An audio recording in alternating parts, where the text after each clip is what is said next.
Welcome to all. എല്ലാവർക്കും secret P S സിയിലേക്ക് സ്വാഗതം. ഇന്ന് നമുക്ക് കുറച്ച് പ്രീവിയസ് ക്വസ്റ്റ്യൻ ആൻസേഴ്സും അതുമായി ബന്ധപ്പെട്ട കണക്റ്റിംഗ് പോയിൻറ്റ്സും നോക്കാം കേട്ടോ. +2 ലെവൽ, ഡിഗ്രി ലെവൽ എക്സാമിനൊക്കെ വരാവുന്ന ചോദ്യങ്ങളാണ്. കഴിഞ്ഞ പരീക്ഷകളിൽ പി എസ് സി ആവർത്തിച്ച് ചോദിച്ച ചോദ്യങ്ങളാണ് കേട്ടോ. അപ്പോൾ ക്ലാസ്സുകൾ ഇഷ്ടപ്പെടുകയാണെന്നുണ്ടെങ്കിൽ സപ്പോർട്ട് ചെയ്യുക. നമ്മുടെ ചാനലിലെ പുതിയ CRT ക്ലാസ്സുകൾ previous question answers, model question papers ഒക്കെ ചെയ്യുന്നുണ്ട്. ക്ലാസ്സിലേക്ക് പോകാം. ഫസ്റ്റ് ക്വസ്റ്റ്യൻ എന്താണ്? താഴെ പറയുന്നവയിൽ ഭരണഘടനയുടെ യൂണിയൻ ലിസ്റ്റിൽ പെടാത്ത വിഷയം ഏതാണ്? ഫസ്റ്റ് ക്വസ്റ്റ്യൻ, താഴെ പറയുന്നവയിൽ ഭരണഘടനയുടെ യൂണിയൻ ലിസ്റ്റിൽ പെടാത്ത വിഷയം ഏത്? അപ്പോൾ നമുക്കറിയാം, പ്രീവിയസ് ക്വസ്റ്റ്യൻ പേപ്പർ റിവിഷൻ ചെയ്യുമ്പോൾ എപ്പോഴും കാണുന്ന ഒരു ക്വസ്റ്റ്യൻ ആണ് അല്ലേ, ലിസ്റ്റുകളുമായി ബന്ധപ്പെട്ട ചോദ്യങ്ങൾ. അപ്പോൾ ആ ഒരു ഭാഗം നമുക്ക് വൃത്തിയിൽ പഠിക്കാം. അപ്പോൾ തന്നിരിക്കുന്നതിൽ ഏതാണ് ഈ യൂണിയൻ ലിസ്റ്റിൽ പെടാത്തത്? തന്നിരിക്കുന്നതിൽ ഏതാണ്? ഏതൊക്കെയാണ് ഈ യൂണിയൻ ലിസ്റ്റിൽ വരുന്നതെന്ന് അറിയണം അല്ലേ? ഏതൊക്കെയാണ് തന്നിരിക്കുന്നതിൽ? ഏതൊക്കെയാണ്? വിദേശകാര്യം, ബാങ്കിങ്, പ്രതിരോധം എന്നിവയൊക്കെ എന്താണ്? യൂണിയൻ ലിസ്റ്റാണ് അല്ലേ?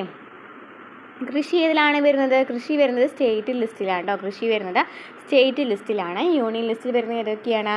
വിദേശകാര്യം, ബാങ്കിങ്, പ്രതിരോധം ഒക്കെ എന്താണ്? യൂണിയൻ ലിസ്റ്റിൽ വരുന്നതാണ്. അപ്പോൾ union list, state list, concurrent list എന്നിങ്ങനെയാണ് ഇന്ത്യൻ ഭരണഘടനാ പ്രകാരം അധികാരം വിഭജനം നടത്തിയിട്ടുള്ളത്. യൂണിയൻ നമുക്കറിയാം 3 ലിസ്റ്റുകളുണ്ട്. ഏതൊക്കെയാണ്? Union list, state list, concurrent list എന്നിങ്ങനെയാണ് ഇന്ത്യൻ ഭരണഘടനാ പ്രകാരം അധികാര വിഭജനം നടത്തിയിട്ടുള്ളത്. പൂർണ്ണമായും കേന്ദ്ര നിയമനിർമ്മാണ സഭയ്ക്ക് നിയമം നിർമ്മിക്കാൻ കഴിയുന്ന വിഷയങ്ങളെയാണ് യൂണിയൻ ലിസ്റ്റിൽ ഉൾപ്പെടുന്നത്. അപ്പോൾ യൂണിയൻ ലിസ്റ്റിൽ ഉൾപ്പെടുന്നത് ചോദിക്കുകയാണെന്നുണ്ടെങ്കിൽ ഇതാണ്: പൂർണ്ണമായും കേന്ദ്ര നിയമനിർമ്മാണ സഭയ്ക്ക് നിയമം നിർമ്മിക്കാൻ കഴിയുകയാണെന്നുണ്ടെങ്കിൽ അത് യൂണിയൻ ലിസ്റ്റിലാണ് വരുന്നത്. ഇനി പൂർണ്ണമായും സംസ്ഥാന നിയമനിർമ്മാണ സഭയ്ക്ക് നിയമം നിർമ്മിക്കാൻ കഴിയുന്ന വിഷയങ്ങൾ ഏതിലാണ് വരുന്നത്? സ്റ്റേറ്റ് ലിസ്റ്റിലാണ് വരുന്നത്. അപ്പോൾ സ്റ്റേറ്റ് ലിസ്റ്റിൽ വരുന്നതാണ് പൂർണ്ണമായും സംസ്ഥാന നിയമനിർമ്മാണ സഭയ്ക്ക് നിയമം നിർമ്മിക്കാൻ കഴിയുന്ന വിഷയങ്ങളാണ് സ്റ്റേറ്റ് ലിസ്റ്റിൽ ഉൾപ്പെടുന്നത്. കേന്ദ്ര നിയമനിർമ്മാണ സഭയ്ക്കും സംസ്ഥാന നിയമനിർമ്മാണ സഭയ്ക്കും നിയമം നിർമ്മിക്കാൻ കഴിയുന്ന വിഷയങ്ങളാണ് കൺകറൻറ്റ് ലിസ്റ്റിൽ ഉൾപ്പെടുന്നത്. അപ്പോൾ കൺകറൻറ്റ് ലിസ്റ്റ് എന്ന് വെച്ചതാണ് കേന്ദ്രത്തിനും സംസ്ഥാനത്തിനും നിയമനിർമ്മാണ സഭകൾക്ക് നിയമം നിർമ്മിക്കാൻ കഴിയുകയാണെന്നുണ്ടെങ്കിൽ അതിനെന്ന് പറയും കൺകറൻറ്റ് ലിസ്റ്റ് എന്ന് പറയും. യൂണിയൻ ലിസ്റ്റ് ആണെന്നുണ്ടെങ്കിൽ കേന്ദ്ര നിയമനിർമ്മാണ സഭയ്ക്ക് മാത്രമാണ്. എന്നാൽ സംസ്ഥാന ലിസ്റ്റ് ആണെന്നുണ്ടെങ്കിൽ സംസ്ഥാന നിയമനിർമ്മാണ സഭയ്ക്കാണ്. എന്നാൽ കേന്ദ്രത്തിനും സംസ്ഥാന നിയമനിർമ്മാണ സഭയ്ക്കും നിയമം നിർമ്മിക്കാൻ കഴിയുന്ന ലിസ്റ്റുകളാണ് കൺകറൻറ്റ് ലിസ്റ്റുകൾ. ഈ 3 പട്ടികയിലും ഉൾപ്പെടാത്ത വിഷയങ്ങൾ അവശിഷ്ട അധികാരങ്ങളിലാണ് പെടുന്നത്. ഈ 3 പട്ടികയിലും ഉൾപ്പെടാത്ത വിഷയങ്ങൾ ഇതിലാണ് വരുന്നത്? അവശിഷ്ട അധികാരങ്ങളിലാണ് പെടുന്നത്. അവശിഷ്ട അധികാരങ്ങളിൽ നിയമം നിർമ്മിക്കുവാനുള്ള അധികാരം കേന്ദ്ര സർക്കാരിന് മാത്രമാണ്. അവശിഷ്ട അധികാരങ്ങളിൽ നിയമം നിർമ്മിക്കുവാനുള്ള അധികാരം ആർക്കാണ്? കേന്ദ്ര സർക്കാരിന് മാത്രമാണ്. ചോദിക്കാറുള്ള ഒരു ക്വസ്റ്റ്യൻ ആണോ. കേന്ദ്ര സർക്കാരിനാണ് അവശിഷ്ട അധികാരങ്ങളിൽ നിയമം നിർമ്മിക്കുവാനുള്ള അധികാരം. സൈബർ നിയമങ്ങൾ അവശിഷ്ട അധികാരങ്ങളിൽ പെടുന്നതാണ്. അപ്പോൾ സൈബർ നിയമങ്ങൾ ഏതിലാണ് വരുന്നത്? അവശിഷ്ട അധികാരങ്ങളിലാണ് സൈബർ നിയമങ്ങൾ വരുന്നത്. പഠിച്ചു വയ്ക്കുക. സൈബർ നിയമങ്ങൾ അവശിഷ്ട അധികാരമാണ്. ചോദിക്കാറുണ്ട്, റിപ്പീറ്റഡ് ആണ്. യൂണിയൻ ലിസ്റ്റിൽ ഉൾപ്പെടുന്ന വിഷയങ്ങൾ ഏതൊക്കെയാണ്? യൂണിയൻ ലിസ്റ്റിൽ വരുന്നത് പ്രതിരോധം, ആണവോർജം, യുദ്ധവും സമാധാനവും, വിദേശകാര്യം, ബാങ്കിങ്, റെയിൽവേ, തപാൽ, വ്യോമയാനം, തുറമുഖം, വിദേശ വ്യാപാരം, നാണയ വ്യവസ്ഥ തുടങ്ങിയവയ്ക്ക് എന്താണ്? യൂണിയൻ ലിസ്റ്റിൽ വരുന്നതാണ്. യൂണിയൻ ലിസ്റ്റിൽ വരുന്നത് ഏതൊക്കെയാണ്? പ്രതിരോധം, ആണവോർജം, യുദ്ധവും സമാധാനവും, വിദേശകാര്യം, ബാങ്കിങ്, റെയിൽവേ, തപാൽ, വ്യോമയാനം, തുറമുഖം, വിദേശ വ്യാപാരം എന്നിവയ്ക്ക് എന്താണ് വരുന്നത്? യൂണിയൻ ലിസ്റ്റിൽ വരുന്നതാണ്. ഇനി സ്റ്റേറ്റ് ലിസ്റ്റ് ഏതൊക്കെയാണ് വരുന്നത്? കൃഷി, പോലീസ്, ജയിൽ, പൊതുജനാരോഗ്യം, തദ്ദേശ ഭരണം, ഭൂമി, മദ്യം, വാണിജ്യവും വ്യാപാരവും, കന്നുകാലി പരിപാലനം, സ്റ്റേറ്റ് പബ്ലിക് സർവീസസ് എന്നിവയൊക്കെ എന്താണ്? സ്റ്റേറ്റ് ലിസ്റ്റിൽ വരുന്നതാണ്. അപ്പോൾ എന്തൊക്കെയാണ് പറഞ്ഞത്? യൂണിയൻ ലിസ്റ്റിൽ വരുന്നതാണ് പ്രതിരോധം, ആണവോർജം, യുദ്ധവും സമാധാനവും, വിദേശകാര്യം, ബാങ്കിങ്, റെയിൽവേ, തപാൽ, വ്യോമയാനം, തുറമുഖം, വിദേശ വ്യാപാരം, നാണയ വ്യവസ്ഥ തുടങ്ങിയവ. സ്റ്റേറ്റ് ലിസ്റ്റിൽ വരുന്നവയാണ് കൃഷി, പോലീസ്, ജയിൽ, പൊതുജനാരോഗ്യം, തദ്ദേശ ഭരണം, ഭൂമി, മദ്യം, വാണിജ്യവും വ്യാപാരവും, കന്നുകാലി പരിപാലനം, സ്റ്റേറ്റ് പബ്ലിക് സർവീസസ്. ഇനി കൺകറന്റ് ലിസ്റ്റിൽ ഉൾപ്പെടുന്ന വിഷയങ്ങൾ ഏതൊക്കെയാണ്? കൺകറന്റ് ലിസ്റ്റിൽ ഉൾപ്പെടുന്ന വിഷയങ്ങൾ ഏതൊക്കെയാണ്? വിദ്യാഭ്യാസം, വനം, ദത്തെടുക്കലും പിന്തുടർച്ചാവകാശവും, തൊഴിലാളി സംഘടനകൾ, മായം ചേർക്കൽ, സ്വത്ത് കൈമാറ്റം. വിദ്യാഭ്യാസം, വനം, ദത്തെടുക്കലും പിന്തുടർച്ചാവകാശവും, തൊഴിലാളി സംഘടനകൾ, മായം ചേർക്കൽ, സ്വത്ത് കൈമാറ്റം എന്നിവയൊക്കെ എന്തിൽ വരുന്നതാണ്? കൺകറന്റ് ലിസ്റ്റിൽ വരുന്നതാണ്. പഠിച്ചു കഴിഞ്ഞല്ലോ. നെക്സ്റ്റ് ക്വസ്റ്റ്യൻ നോക്കാം. സക്കസ് എൻഡറിക്കസ് ഏതുമായി ബന്ധപ്പെട്ടിരിക്കുന്നു? സക്കസ് എൻഡറിക്കസ് എന്ന് പറയുന്നത് എന്താണ്? ചെറുകുടലിലെ ദഹനരസമാണ്. സക്കസ് എൻഡറിക്കസ് എന്ന് പറയുന്നത് ഏതിലാണ്? ചെറുകുടലിലെ ദഹനരസമാണ്. ദഹിച്ച ആഹാരത്തിലെ പോഷക ഘടകങ്ങൾ രക്തത്തിലേക്ക് ആഗിരണം ചെയ്യപ്പെടുന്നത് ചെറുകുടലിൽ വെച്ചാണ്. ദഹിച്ച ആഹാരത്തിലെ പോഷക ഘടകങ്ങൾ രക്തത്തിലേക്ക് ആഗിരണം ചെയ്യപ്പെടുന്നത് എവിടെ വെച്ചാണ്? ചെറുകുടലിൽ വെച്ചാണ്. മനുഷ്യ ശരീരത്തിലെ ഏറ്റവും നീളം കൂടിയ അവയവമാണ് ചെറുകുടൽ. ചെറുകുടൽ എന്ന് പറയുന്നത് ഏതാണ്? മനുഷ്യ ശരീരത്തിലെ ഏറ്റവും നീളം കൂടിയ അവയവമാണ് ചെറുകുടൽ. ഏകദേശം 6 മുതൽ 7 മീറ്റർ നീളം വരെ ഉണ്ട് അല്ലേ ചെറുകുടലിന്? 6 മുതൽ 7 മീറ്റർ വരെയാണ് നീളമുള്ളത്. മനുഷ്യ ശരീരത്തിലെ ഏറ്റവും നീളം കൂടിയ അവയവമാണ് ചെറുകുടൽ എന്ന് പറയുന്നത്. ജലം, മ്യൂക്കോ പ്രോട്ടീനുകൾ, ഹൈഡ്രജൻ, കാർബണേറ്റ് അയോണുകൾ എന്നിവ അടങ്ങിയ ആസിഡ് സ്രവമാണ് സക്കസ് എൻഡറിക്കസ് എന്ന് പറയുന്നത്. അപ്പോൾ എന്താണ് സക്കസ് എൻഡറിക്കസ് എന്ന് പറയുന്നത്? ജലം, മ്യൂക്കോ പ്രോട്ടീനുകൾ, ഹൈഡ്രജൻ, കാർബണേറ്റ് അയോണുകൾ എന്നിവ അടങ്ങിയ ആസിഡ് സ്രവത്തെയാണ് എന്ന് പറയുന്നത് സക്കസ് എൻഡറിക്കസ് എന്ന് പറയുന്നത്. ജലം, മ്യൂക്കോ പ്രോട്ടീനുകൾ, ഹൈഡ്രജൻ, കാർബണേറ്റ് അയോണുകൾ എന്നിവ അടങ്ങിയ ആസിഡ് സ്രവമാണ് സക്കസ് എൻഡറിക്കസ്. ഡുവോഡിനത്തിൻ്റെ ഭിത്തിയിലെ ഗ്രന്ഥികളാണിത്. ഏതാണ്? ഡുവോഡിനത്തിലെ ഭിത്തിയിലെ ഗ്രന്ഥികളാണ് ഇത് ഉൽപ്പാദിപ്പിക്കുന്നത്. ചെറുകുടലിൻ്റെ ആരംഭത്തിൽ സി ആകൃതിയിലുള്ള ഭാഗമാണ് ഡുവോഡിനം എന്ന് പറയുന്നത്. ചെറുകുടലിൻ്റെ ആരംഭത്തിൽ സി ആകൃതിയിലുള്ള ഭാഗം ചോദിക്കുകയാണെങ്കിൽ ഏതാണ്? ഡുവോഡിനമാണ്. ചെറുകുടലിൻ്റെ ആരംഭത്തിൽ സി ആകൃതിയിലുള്ള ഭാഗമാണ് ഡുവോഡിനം. ഇത് പൈലോറസിൻ്റെ തുടർച്ചയാണ്. പൈലോറസിൻ്റെ തുടർച്ചയാണ് ഡുവോഡിനം എന്ന് പറയുന്നത്. പൈലോറസിൻ്റെ തുടർച്ചയാണ്. ദഹന പ്രവർത്തനത്തെ സഹായിക്കുന്നവയാണ് ഡൈജസ്റ്റീവ് എൻസൈമുകൾ അഥവാ ദഹന രസാഗ്നികൾ എന്ന് പറയുന്നത്. അപ്പോൾ ദഹന രസാഗ്നികൾ എന്ന് ചോദിച്ചാൽ എന്താണ്? ദഹന പ്രവർത്തനത്തെ സഹായിക്കുന്ന ഡൈജസ്റ്റീവ് എൻസൈമുകളെയാണ് ദഹന രസാഗ്നികൾ എന്ന് പറയുന്നത്. എപ്പോഴും ചോദിക്കാറുണ്ട് അല്ലേ? ഉമിനീരിൽ അടങ്ങിയിരിക്കുന്ന രാസാഗ്നി ഏതാണ്? ടയലിൻ. ടയലിനാണ് ഉമിനീരിൽ അടങ്ങിയിരിക്കുന്ന രാസാഗ്നി. ടയലിൻ. ഉമിനീരിൽ അടങ്ങിയിരിക്കുന്ന രാസാഗ്നി ഇതാണ് ടയലിൻ. മനുഷ്യരിൽ 3 ജോഡി ഉമിനീർ ഗ്രന്ഥികളുണ്ട്. മനുഷ്യരിൽ 3 ജോഡി ഉമിനീർ ഗ്രന്ഥികളാണുള്ളത്. 3 ജോഡി ഉമിനീർ ഗ്രന്ഥികളാണുള്ളത്. ആരോഗ്യമുള്ള ഒരു മനുഷ്യനിൽ ഒരു ദിവസം ഏകദേശം 1 മുതൽ 1.5 ലിറ്റർ ഉമിനീർ ഉൽപ്പാദിപ്പിക്കപ്പെടുന്നുണ്ട്. ആരോഗ്യമുള്ള ഒരു മനുഷ്യനിൽ ഒരു ദിവസം ഏകദേശം എത്രയാണ്? 1 മുതൽ 1.5 ലിറ്റർ ഉമിനീർ ഉൽപ്പാദിപ്പിക്കപ്പെടുന്നുണ്ട്. ഇനി ദഹന പ്രക്രിയ ആരംഭിക്കുന്നത് എവിടെ വെച്ചാണ്? വായിൽ വെച്ചാണല്ലോ ദഹന പ്രക്രിയ ആരംഭിക്കുന്നത്. വായിൽ വെച്ചാണ്. ഉമിനീരിലെ രാസാഗ്നികളാണ് ഇതിന് സഹായിക്കുന്നത്. അപ്പോൾ ദഹന പ്രക്രിയയ്ക്ക് സഹായിക്കുന്ന ഉമിനീരിലെ രാസാഗ്നികളാണ്. ഭക്ഷണത്തെ അന്നനാളത്തിലൂടെ കടത്തിവിടുന്ന ചലനത്തിന് പറയുന്ന പേരെന്താണ്? പെരിസ്റ്റാൾസിസ് എന്നാണ്. ഭക്ഷണത്തെ അന്നനാളത്തിലൂടെ കടത്തിവിടുന്ന ചലനത്തിന് പറയുന്ന പേരാണ് പെരിസ്റ്റാൾസിസ്. പെരിസ്റ്റാൾസിസ് എന്നാണ്. ഭക്ഷണത്തെ അന്നനാളത്തിലൂടെ കടത്തിവിടുന്ന ചലനത്തിന് പറയുന്ന പേരാണ് പെരിസ്റ്റാൾസിസ്. ചോദിക്കാറുണ്ട് അല്ലേ? അന്നനാളത്തിൽ നിന്നും ഭക്ഷണ പദാർത്ഥങ്ങൾ ശ്വാസനാളത്തിലേക്ക് കടക്കാതെ സൂക്ഷിക്കുന്ന ഭാഗത്തെ പറയുന്ന പേരെന്താണ്? എപ്പിഗ്ലോട്ടിസ് എന്നാണ്. അന്നനാളത്തിൽ നിന്നും ഭക്ഷണ പദാർത്ഥങ്ങൾ ശ്വാസനാളത്തിലേക്ക് കടക്കാതെ സൂക്ഷിക്കുന്ന ഭാഗത്തെ പറയുന്ന പേര് എപ്പിഗ്ലോട്ടിസ് എന്നാണ്.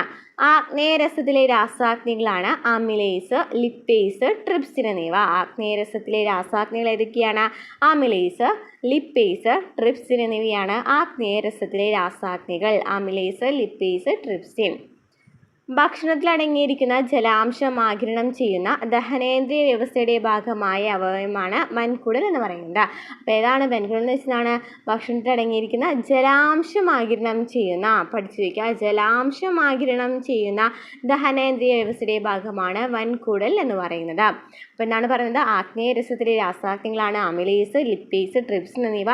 ഭക്ഷണത്തിൽ അടങ്ങിയിരിക്കുന്ന ജലാംശം ആഗിരണം ചെയ്യുന്ന ദഹനേന്ദ്രിയ വ്യവസ്ഥയുടെ ഭാഗമായ അവയവമാണ് വൻകുടൽ. മനുഷ്യ ശരീരത്തിലെ ആമാശയത്തിനകത്ത് ദഹനത്തിന് സഹായിക്കുന്ന ആസിഡാണ് ഹൈഡ്രോക്ലോറിക് ആസിഡ്. ചോദിക്കാറുണ്ട്, HSCയിൽ എപ്പോഴും ചോദിക്കാറുള്ള ഒരു ക്വസ്റ്റ്യനാണ്. മനുഷ്യ ശരീരത്തിൽ ആമാശയത്തിനകത്ത് ദഹനത്തിന് സഹായിക്കുന്ന ആസിഡ് ഏതാണ്? ഹൈഡ്രോക്ലോറിക് ആസിഡാണ്. ഭക്ഷണ പദാർത്ഥങ്ങളുടെ ദഹനത്തിന് സഹായിക്കുന്ന ആമാശയരസത്തിലെ ഒരു എൻസൈമാണ് പെപ്സിൻ എന്ന് പറയുന്നത്. ഭക്ഷണ പദാർത്ഥങ്ങളുടെ ദഹനത്തിന് സഹായിക്കുന്ന ആമാശയരസത്തിലെ എൻസൈം ചോദിക്കുകയാണെങ്കിൽ ഏതാണ്? പെപ്സിൻ ആണ്. ആമാശയരസത്തിലെ എൻസൈംസ് ആണ് പെപ്സിൻ എന്ന് പറയുന്നത്. നെക്സ്റ്റ് ക്വസ്റ്റ്യൻ നോക്കാം. ആൽഫ ഇൻ്റർഫെറോണുകളുടെ ഉപയോഗം എന്താണ്? എന്താണ് ആൽഫ ഇൻ്റർഫെറോൺ എന്ന് വെച്ചാൽ എന്താണ്? രോഗപ്രതിരോധ വ്യവസ്ഥയെ ഉത്തേജിപ്പിക്കുന്നതിനാണ് ആൽഫ ഇൻ്റർഫെറോണുകൾ ഉപയോഗിക്കുന്നത്. എന്തിനാണ്? രോഗപ്രതിരോധ വ്യവസ്ഥയെ ഉത്തേജിപ്പിക്കുവാൻ. ആൽഫ ഇൻ്റർഫെറോൺ പ്രകൃതിദത്തമായ പ്രോട്ടീനാണ്. ഇത് ചെറിയ അളവിൽ ശരീരത്തിൽ കാണപ്പെടുന്നു. അപ്പോൾ ആൽഫ ഇൻ്റർഫെറോൺ എന്ന് പറയുന്നത് എന്താണ്? പ്രകൃതിദത്തമായ പ്രോട്ടീനാണ്. ഇത് ചെറിയ അളവിലാണ് ശരീരത്തിൽ കാണപ്പെടുന്നത്. ആൽഫ ഇൻ്റർഫെറോൺ ചികിത്സ ട്യൂമർ കോശങ്ങളിലെ പ്രോട്ടീൻ ഉൽപ്പാദനം തടയുന്നതിലേക്ക് നയിക്കുന്നുണ്ട്. ആൽഫ ഇൻ്റർഫെറോൺ ചികിത്സ എന്ന് പറയുന്നത് എന്താണ്? ട്യൂമർ കോശങ്ങളിലെ പ്രോട്ടീൻ ഉൽപ്പാദനം തടയുന്നതിലേക്ക് നയിക്കുന്നുണ്ട്. ഇത് സെൽ സൈക്കിൾ നീട്ടുന്നതിനും ഓങ്കോജിൻ എക്സ്പ്രഷൻ മോഡുലേറ്റ് ചെയ്യുന്നതിനും സഹായിക്കുന്നു. സെൽ സൈക്കിൾ നീട്ടും, അത് ഓങ്കോജിൻ എക്സ്പ്രഷൻ മോഡുലേറ്റ് ചെയ്യുകയും ചെയ്യുന്നു. ആൽഫ ഇൻ്റർഫെറോൺ സാധാരണയായി 2 ഘട്ട പ്രക്രിയയിലാണ് നൽകുന്നത്. ആദ്യഘട്ടത്തിൽ ഇൻഡക്ഷനാണ്. മരുന്ന് ഒരു സിരയിൽ നൽകണം. ആദ്യഘട്ടത്തിൽ മരുന്ന് ഒരു സിരയിലാണ് നൽകുന്നത്. രണ്ടാം ഘട്ടത്തിൽ സാധാരണയായിട്ട് വയറിലോ തുടയിലോ ചർമ്മത്തിന് താഴെയുള്ള കുത്തിവയ്പ്പിലൂടെയും മരുന്ന് നൽകുന്നു. അപ്പോൾ ആൽഫ ഇൻ്റർഫെറോൺ എന്ന് പറയുന്നത് സാധാരണയായിട്ട് 2 തരത്തിലാണ് നൽകുന്നത്. ഒന്ന് ഒരു സിരയിലാണ്, രണ്ടാമത്തേതാണ് സാധാരണയായിട്ട് വയറിലോ തുടയിലോ ചർമ്മത്തിന് താഴെയുള്ള കുത്തിവയ്പ്പിലൂടെയാണ് മരുന്ന് നൽകുന്നത്. ആൽഫ ഇൻ്റർഫെറോൺ വൃക്ക സംബന്ധമായ മുഴകൾ, മെലനോമ, മൾട്ടിപ്പിൾ മൈലോമ, കാർസിനോയിഡ് ട്യൂമറുകൾ, ചിലതരം ലിംഫോമ, ലുക്കീമിയ എന്നിവ ചികിത്സിക്കാൻ ഉപയോഗിക്കുന്നു. ആൽഫ ഇൻ്റർഫെറോൺ വൃക്ക സംബന്ധമായ മുഴകൾ, മെലനോമ, മൾട്ടിപ്പിൾ മൈലോമ, കാർസിനോയിഡ് ട്യൂമറുകൾ, ചിലതരം ലിംഫോമ, ലുക്കീമിയ എന്നിവ ചികിത്സിക്കാനായിട്ട് ഉപയോഗിക്കുന്നുണ്ട്. ആൽഫ ഇൻ്റർഫെറോൺ ഹെപ്പറ്റൈറ്റിസ് അണുബാധയെ ചികിത്സിക്കുന്നതിനും ഉപയോഗിക്കുന്നു. ആൽഫ ഇൻ്റർഫെറോൺ ഹെപ്പറ്റൈറ്റിസ് എന്തിനാണ്? അണുബാധയെ ചികിത്സിക്കുന്നതിനും ഉപയോഗിക്കുന്നു. അതായത് റെബട്രോണും റെബറ്റോളൊക്കെയാണ് അതിന് എക്സാമ്പിൾ വരുന്നത്. ആൽഫ ഇൻ്റർഫെറോൺ ഹെപ്പറ്റൈറ്റിസ് അണുബാധയെ ചികിത്സിക്കുന്നതിനും ഉപയോഗിക്കുന്നുണ്ട്. മെലനോമയുടെ ചികിത്സയ്ക്കായി 2011 ആൽഫ ഇൻ്റർഫെറോണിൻ്റെ സിലാട്രോൺ പുതിയ പതിപ്പ് അംഗീകരിച്ചിട്ടുണ്ടായിരുന്നു. ഈ പുതിയ രൂപം മരുന്ന് ശരീരത്തിൽ കൂടുതൽ കാലം നിലനിൽക്കാൻ അനുവദിക്കുന്നുണ്ട്. 2011 ആൽഫ ഇൻ്റർഫെറോണിൻ്റെ പുതിയ പതിപ്പ് അംഗീകരിച്ചിട്ടുണ്ടായിരുന്നു. അത് കുറേ നാളുകൾ കൂടുതൽ കാലം നിലനിൽക്കാനായിട്ട് സഹായിക്കുന്നുണ്ട് ഈ മരുന്ന് ശരീരത്തിൽ. ആൻറ്റിവൈറൽ അല്ലെങ്കിൽ ആൻറ്റിനിയോപ്ലാസ്റ്റിക് മരുന്നാണ് ഇൻ്റർഫെറോൺ ആൽഫ 2B എന്ന് പറയുന്നത്. ആൻറ്റിവൈറൽ അല്ലെങ്കിൽ എന്ന് പറയും ആൻറ്റിനിയോപ്ലാസ്റ്റിക് മരുന്നാണ് ഇൻ്റർഫെറോൺ ആൽഫ 2B എന്ന് പറയുന്നത്. ആൻറ്റിവൈറൽ അല്ലെങ്കിൽ ആൻറ്റിനിയോപ്ലാസ്റ്റിക് മരുന്നാണ്. ഇൻ്റർഫെറോൺ ആൽഫ 2 എന്ന പ്രോട്ടീനിൻ്റെ പുനർസംയോജന രൂപമാണിതെന്ന് പറയുന്നത്. 2B എന്ന് പറയുന്നത് 2ൻ്റെ പ്രോട്ടീൻ പുനർസംയോജന രൂപമാണ്. സൂറിച്ച് സർവകലാശാലയിലെ ചാൾസ് വൈസ്മാൻ്റെ ലബോറട്ടറിയിൽ ആദ്യ സീക്വൻസ് ചെയ്യുകയും എഷറിക്കിയ കോളി ബാക്ടീരിയയുമായി പുനഃസംയോജിപ്പിക്കുകയും ചെയ്തു. എഷറിക്കിയ കോളി ബാക്ടീരിയയുമായിട്ട് പിന്നീട് അത് പുനഃസംയോജിപ്പിച്ചിട്ടുണ്ടായിരുന്നു. ഇത് അമേരിക്കൻ മൾട്ടിനാഷണൽ ബയോടെക്നോളജി കമ്പനി ബയോജനിൽ വികസിപ്പിച്ചെടുത്തു. ഇൻട്രോൺ എ എന്ന വ്യാപാര നാമത്തിൽ ഇത് വിപണനം ചെയ്യുന്നു. അപ്പോൾ എന്തിൻ്റെ പേരിലാണ്? ഇൻട്രോൺ എ എന്ന പേരിലാണ് ഇത് വിപണനം ചെയ്യുന്നത്. വൈറൽ അണുബാധകൾക്കും ക്യാൻസറിനും ഇത് ഉപയോഗിക്കുന്നുണ്ട്. Next question. ഭൂമിയുടെ അച്ചുതണ്ടിലെ കറക്കം നിലയ്ക്കുമ്പോൾ ഭൂഗുരുത്വ ത്വരണവുമായി ബന്ധപ്പെട്ട ശരിയായ പ്രസ്താവന ഏതാണ്? ഭൂമിയുടെ അച്ചുതണ്ടിലെ കറക്കം നിൽക്കാണ്. അങ്ങനെയാണെങ്കിൽ ഭൂഗുരുത്വ ത്വരണവുമായി ബന്ധപ്പെട്ട് നോക്കുകയാണെങ്കിൽ എന്താണ് സംഭവിക്കുന്നത്? ഭൂമധ്യരേഖയിലെ G കൂടുന്നു. ഇന്ന് നമ്മൾ നോക്കാൻ പോകുന്നത് കുറച്ച് ഇംഗ്ലീഷ് ക്വസ്റ്റ്യൻസ് ആണ്. ഫസ്റ്റ് ക്വസ്റ്റ്യൻ നമുക്ക് നോക്കാം. There is some misunderstanding dash Mr. Lal and Mr. Roy. Some misunderstanding dash Mr. Lal and Mr. Roy എന്നാണ് പറഞ്ഞിരിക്കുന്നത് അല്ലേ? അവിടെ ആൻസർ വരുന്നത് എന്താണ്? ബിറ്റ്വീൻ എന്നാണ്. രണ്ടാളുടെ ഇടയിലാണല്ലേ. There is some misunderstanding between Mr. Lal and Mr. Roy. എന്താ കാരണം അങ്ങനെ വരാൻ കാരണം എന്താണ്? ഇവിടെ രണ്ട് വ്യക്തികളെ കുറിച്ചാണ് പറയുന്നത്. രണ്ട് പേർക്കിടയിൽ എന്ന് സൂചിപ്പിക്കാനായിട്ട് ഉപയോഗിക്കുന്ന വാക്ക് എന്താണ്? ബിറ്റ്വീൻ എന്നാണ് അല്ലേ? രണ്ട് പേർക്കിടയിൽ എന്ന് സൂചിപ്പിക്കാനായിട്ട് ബിറ്റ്വീൻ എന്നാണ് ഉപയോഗിക്കുന്നത്. രണ്ടിൽ കൂടുതൽ പേരുണ്ടെന്നുണ്ടെങ്കിൽ ഉപയോഗിക്കുന്നത് എന്താണ്? എമംഗ് എന്നാണ്. അപ്പോൾ നമുക്കിവിടെ ബിറ്റ്വീൻ എന്നാണ് ഉപയോഗിക്കുന്നത്, കാരണം രണ്ട് പേരാണ് തന്നിരിക്കുന്നത്. അപ്പോൾ ice cream is popular among children, അവിടെ കുറേ പേരുണ്ട്. അങ്ങനെയാണെങ്കിൽ നമുക്ക് അവിടെ എമംഗ് എന്ന് ഉപയോഗിക്കാം. അതല്ല രണ്ട് വ്യക്തികൾ മാത്രമാണെന്നുണ്ടെങ്കിൽ നമ്മൾ ഉപയോഗിക്കുന്ന അവിടെ എന്താണ്? ബിറ്റ്വീൻ എന്നാണ്. Next, complete sentence using correct tense form. He dash the bell for 5 minutes but no one open the door. He dash the bell for 5 minutes but no one open the door. അവിടെ നമുക്ക് എന്താ വരുന്നത്? Answer വരുന്നത് എന്താണ്? Had been റിങ്ങിങ് എന്നാണ് വരിക. Had been റിങ്ങിങ് എന്നാണ് വരുന്നത്.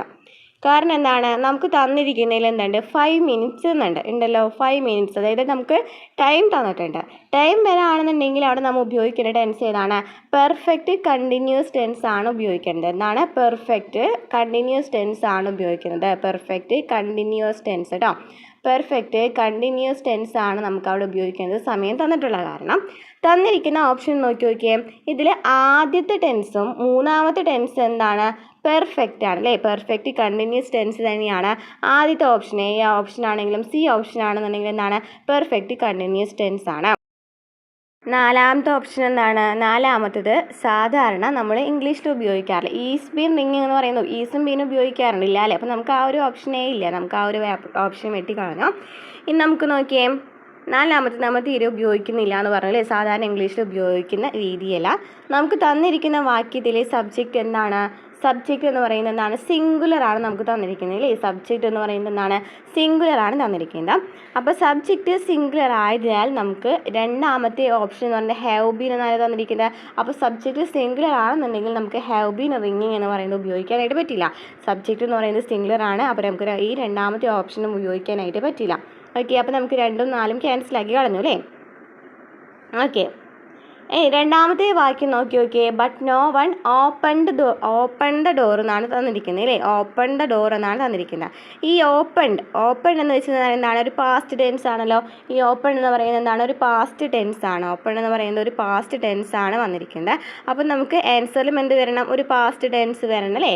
ഓപ്പൺ എന്ന് പറയുന്നത് ഒരു പാസ്റ്റ് ടെൻസ് ആണെന്നുണ്ടെങ്കിൽ നമുക്ക് ഓപ്ഷനിലും എന്ത് വരണം? ഒരു പാസ്റ്റ് ടെൻസ് വരണം. അത് വരുന്നത് എവിടെയാണ് പാസ്റ്റ് ടെൻസ് വരുന്നത്? ഹാഡ് ആണല്ലോ പാസ്റ്റ് ടെൻസ് വരുന്നത്. അത് കാരണമാണ് നമ്മൾ സി എന്ന് പറയുന്നത് ആൻസറായിട്ട് കണ്ടത് കേട്ടോ. അപ്പോൾ നമുക്കിവിടെ പഠിക്കാനുള്ളത് എന്താണ്? നമുക്കിവിടെ സമയം തന്നിട്ടുള്ള കാരണമാണ് പെർഫെക്റ്റ് കണ്ടിന്യൂസ് ടെൻസ് ആണ് ഉപയോഗിക്കുന്നത്. പെർഫെക്റ്റ് കണ്ടിന്യൂസ് ടെൻസ് ഉപയോഗിക്കുമ്പോൾ ഒരു കാര്യം കൊണ്ട് ശ്രദ്ധിക്കണം. രണ്ടാമത്തെ വാക്യം എന്ന് പറയുന്നത് എന്താണെന്ന് കൂടി നോക്കണം. രണ്ടാമത് നമുക്ക് ഓപ്പൺ എന്നാണ് തന്നിരിക്കുന്നത്. അവിടെ നമുക്ക് എന്താണ് ഉപയോഗിക്കുന്നത്? അപ്പോൾ പാസ്റ്റ് ആണ് വന്നിരിക്കുന്നത്. അപ്പോൾ നമ്മുടെ ടെൻസിലും പാസ്റ്റ് ടെൻസ് തന്നെയാണ് ഉപയോഗിക്കുന്നത്. അത് കാരണമാണ് ഹാഡ് ബീൻ റിങ്ങിങ് എന്ന് വന്നത്. ക്ലിയർ ആയല്ലോ? നെക്സ്റ്റ് ക്വസ്റ്റ്യൻ നോക്കാം. When we reached the bus station, നമ്മൾ ബസ് സ്റ്റേഷനിൽ എത്തിയപ്പോഴേക്കും ബസ് പോയി എന്നാണല്ലേ പറയുന്നത്. അപ്പോൾ നമുക്ക് അവിടെ എന്താ ആൻസർ വരുന്നത്? ഡി ആണ് വരുന്നത്. ഹാഡ് ഓൾറെഡി ലെഫ്റ്റ് എന്നാണ് വരുന്നത്. ഹാഡ് ഓൾറെഡി ലെഫ്റ്റ് എന്നാണ് വരുന്നത്.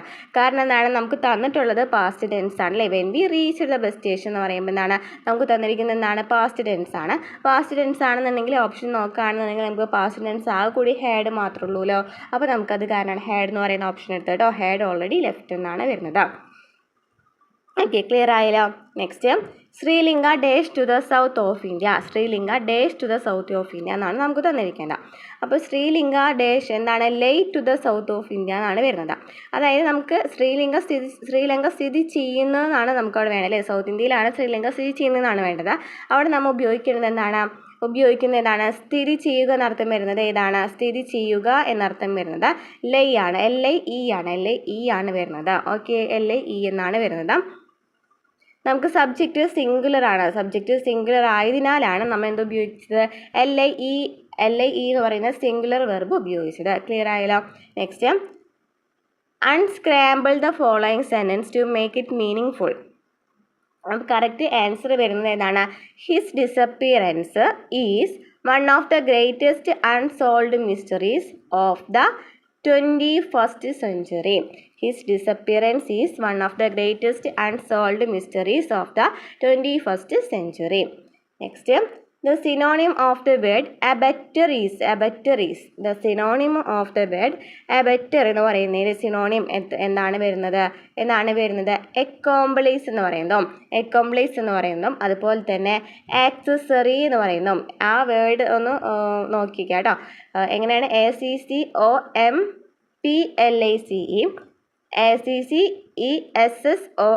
എന്ന് പറയുന്നതാണ് abetter എന്ന് പറയുന്നതിൻ്റെ വേർഡിൻ്റെ synonym വരുന്നത്. Next we cannot dash such a അല്ലെങ്കിൽ an dash act of violence എന്നാണ് നമുക്ക് തന്നിരിക്കുന്നത്. അവിടെ നമുക്ക് ആൻസർ എന്താണ് വരുന്നത്? ഏതാണ്? We cannot pardon such an egregious act of violence എന്നാണ് വരുന്നത്. ഡി ആണ് ഓപ്ഷൻ വരുന്നത് കേട്ടോ. അതിന് ആൻസർ എന്നാണ് വരുന്നത്? ഡി ആണ്. പാർഡൻ എഗ്രീഗ്രിയസ് എന്ന് പറയുന്നതാണ് ആൻസർ വരുന്നത്. We cannot pardon such an egregious act of violence. Next rearrange the following jumbled sentence. Rearrange ചെയ്യാനാണ് തന്നിരിക്കുന്നത്. നോക്കാം. ഹീ ട്രേഡ് ദ ഡോർ എന്ന് പറയുന്നതാണ് ഫസ്റ്റ് സെൻറ്റൻസ് വരുന്നത്. ഹീ ട്രേഡ് ദ ഡോർ എന്നാണ് വരുന്നത്. ഫസ്റ്റ് അത് തന്നെയാണ് വരുന്നത്. Next it opened easily and he peeked in എന്നാണ് വരുന്നത്. It opened easily he peeked in. The room was neat and clean. He waited for a minute or two. Then he stepped into the room.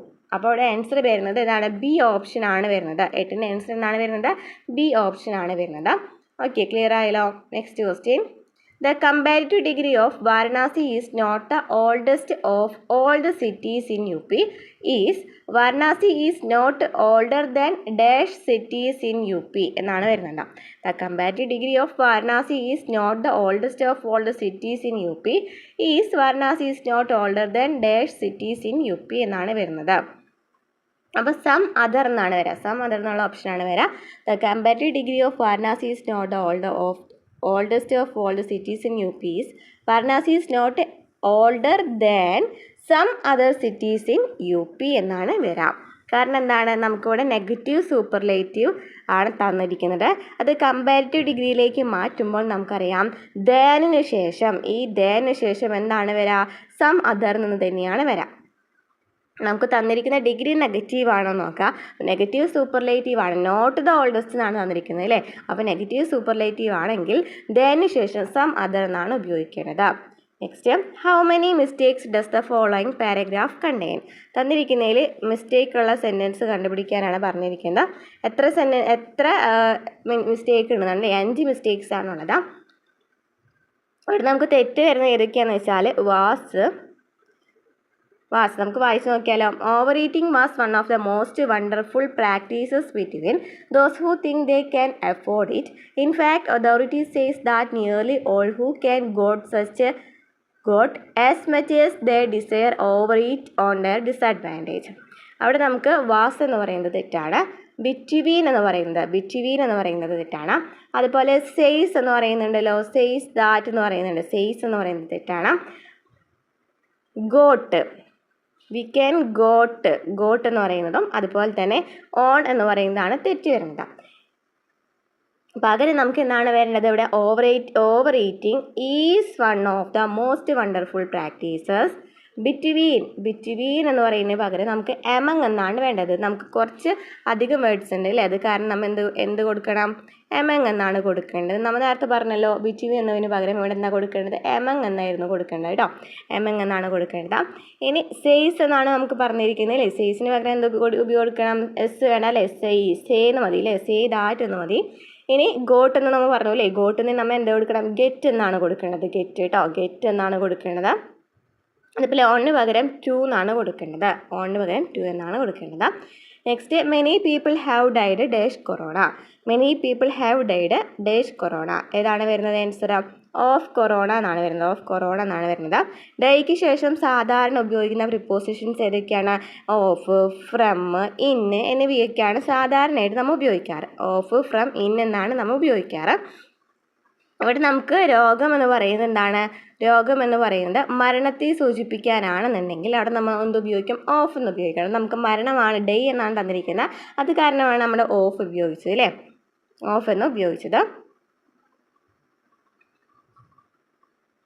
Next I dash a madman yesterday. I dash a madman yesterday. അവിടെ നമുക്ക് എന്താ വരുന്നത്? Answer വരുന്നത് ഏതാണ്? Saw അല്ലേ? Saw a madman yesterday. കാരണം എന്താണ്? അവിടെ യെസ്റ്റർഡേ എന്ന വാക്ക് തന്നിട്ടുണ്ടല്ലോ. യെസ്റ്റർഡേ എന്ന് വെച്ചാൽ എന്താണ്? ഒരു പാസ്റ്റ് ടെൻസ് ആണ്. യെസ്റ്റർഡേ എന്ന് പറയുന്നത് എന്താണ്? ഒരു പാസ്റ്റ് ടെൻസ് ആണ്. യെസ്റ്റർഡേ എന്ന് പറയുന്ന ഒരു പാസ്റ്റ് ടെൻസ് ആണ്. അങ്ങനെയാണെന്നുണ്ടെങ്കിൽ നമ്മൾ വെർബ് എന്ന് ഉപയോഗിക്കണം? രണ്ടാമത്തെ വെർബ് ഉപയോഗിക്കണം. വി ടു ആണ് അവിടെ രണ്ടാമത്തെ വെർബാണ് ഉപയോഗിക്കേണ്ടത്. അപ്പോൾ ഓപ്ഷൻസ് നോക്കി നമുക്ക് രണ്ടാമത്തേൽ മാത്രമാണ് ഈ പാസ്റ്റ് ടെൻസ് വന്നിരിക്കുന്നത്. സോ എന്ന് പറയുന്നത് ഏതാണ്? രണ്ടാമത്തെ ഓപ്ഷൻ മാത്രമാണ്, ബി മാത്രമാണ്. അപ്പോൾ നമുക്ക് I so a madman yesterday എന്ന് എഴുതാം. Next Richard is dash honest person. Richard എന്ന് പറയുന്നത് ഡാഷ് എ ഓണസ്റ്റ് പേഴ്സൺ എന്നാണ് നമുക്ക് പറഞ്ഞിരിക്കുന്നത്. അതാണ് വരുന്നത്? Richard is A an honest person എന്നാണ് വരുന്നത്. നമുക്കറിയാം അല്ലേ? എച്ച് എന്ന് പറയുന്നത് അവിടെ സൈലൻ്റ് ആണ്. അപ്പോൾ ഒ ആണ് വരുന്നത്. വോവൽസ് ആണെന്നുണ്ടെങ്കിൽ A E I O U ആണെന്നുണ്ടെങ്കിൽ നമ്മൾ അവിടെ ഏനാണ് ഉപയോഗിക്കുന്നത്. അത് കാരണമാണ് അവിടെ എന്ത് വെച്ചത്? നമ്മൾ ഏൻ എന്ന് ഉപയോഗിച്ചത്. Next Ramu seldom attends the monthly meeting എന്നാണ് പറയുന്നത് അല്ലേ? ഓക്കെ, നമുക്കിവിടെ അറ്റൻസ് എന്ന് തന്നിട്ടുണ്ട്. അറ്റൻസ് എന്ന് പറയുമ്പോൾ അവിടെ വെർബ് ഏതാണ്? ഡസ് എന്നാണ് വരിക. ഇവിടെ നമുക്ക് സെൽഡം എന്ന് തന്നിട്ടുണ്ടല്ലോ. അവിടെ നമുക്ക് പോസിറ്റീവ് ആണ് നെഗറ്റീവ് ആണ് നോക്കുന്നതിനായിട്ട് സെൽഡം എന്ന് പറയുന്നത് നമുക്കറിയാം ഒരു നെഗറ്റീവ് ആണല്ലോ. സെൽഡം എന്ന് പറയുന്നത് ഒരു നെഗറ്റീവ് സെൻറ്റൻസ് ആണ്. അപ്പോൾ നമുക്ക് തന്നിരിക്കുന്ന സെൻറ്റൻസ് നെഗറ്റീവ് ആണെങ്കിൽ നമ്മൾ എഴുതേണ്ട സെൻറ്റൻസ് എന്ന് പറയുന്നത് ക്വസ്റ്റ്യൻ ടാഗ് എന്ന് പറയുന്നത് എപ്പോഴും പോസിറ്റീവ് ആയിരിക്കും. നേരെ ഓപ്പോസിറ്റ് ആയിരിക്കും അല്ലേ? പോസിറ്റീവ് ആയിരിക്കും. പോസിറ്റീവ് ആയിട്ടുള്ളത് ആണ് എഴുതുക. അതായത് നോട്ടൊന്നും ഉണ്ടായിരിക്കില്ല. പിന്നെ നമുക്ക് അറ്റൻസ് എന്ന് പറയുന്നതാണ് ഡസ് എന്നാണ് വരുന്നത്. അപ്പോൾ ഡസ് ഹി എന്നാണ് വരിക. രാമു എന്ന് പറയുന്നത് ഹീലെ, ഡസ് ഹി എന്നാണ് ആൻസർ വരുന്നത്. Next if I were you I dash about it. അവിടെ ഐ വേർ യു എന്നാണ് നമുക്ക് തന്നിരിക്കുന്നത് അല്ലേ? അതായത് ഇഫ് ക്ലോസിൽ നമുക്ക് സിമ്പിൾ പാസ്റ്റ് ടെൻസ് ആണ് വന്നിരിക്കുന്നത്. സിമ്പിൾ പാസ്റ്റ് ടെൻസ് ആണെങ്കിൽ മെയിൻ ക്ലോസിൽ എന്ത് വേണം? ഒരു പാസ്റ്റ് ഫ്യൂച്ചർ ടെൻസ് ആണ് വേണ്ടത്. നമ്മൾ കഴിഞ്ഞ ഇതുപോലെ തന്നെ ഇംഗ്ലീഷ് ക്ലാസ്സിൽ പറഞ്ഞിട്ടുള്ളതായിരുന്നു. അതായത് നമുക്കവിടെ സിമ്പിൾ പാസ്റ്റ് ടെൻസ് ആണ് തന്നിരിക്കുന്നതെങ്കിൽ നമുക്ക് ഇപ്പുറത്ത് വുഡ് അല്ലെങ്കിൽ കുഡ് ഷുഡ് അല്ലെങ്കിൽ അങ്ങനെ എന്തെങ്കിലും പറയുന്ന ഗുഡ് എന്നിങ്ങനെ പറഞ്ഞ പ്ലസ് V1 ഫോമിൽ ഫസ്റ്റ് വെർബാണ് ഉപയോഗിക്കേണ്ടത്. അപ്പോൾ ഇവിടെ നമുക്ക് ഉപയോഗിക്കേണ്ടത് ഏതാണ്? വുഡ് കംപ്ലെയിൻ എന്നാണ് ആൻസർ വരുന്നത്. Next she comes to school dash bus. ഏതാണ് വരുന്നത്? ബൈ ബസ് അല്ലേ? ബൈ ബസ് എന്നാണ് വരിക. She comes to school by bus എന്നാണ് വരിക. അപ്പോൾ ഇത്രയൊക്കെ ക്വസ്റ്റ്യൻസ് ആണ് നമ്മൾ ഇന്നത്തെ ക്ലാസ്സിൽ ഡിസ്കസ് ചെയ്യാൻ ഉദ്ദേശിച്ചിരുന്നത്. ക്ലാസ്സുകൾ ഇഷ്ടപ്പെടുകയാണെന്നുണ്ടെങ്കിൽ സപ്പോർട്ട് ചെയ്യുക. അടുത്ത ക്ലാസ്സുമായി വീണ്ടും കാണാം.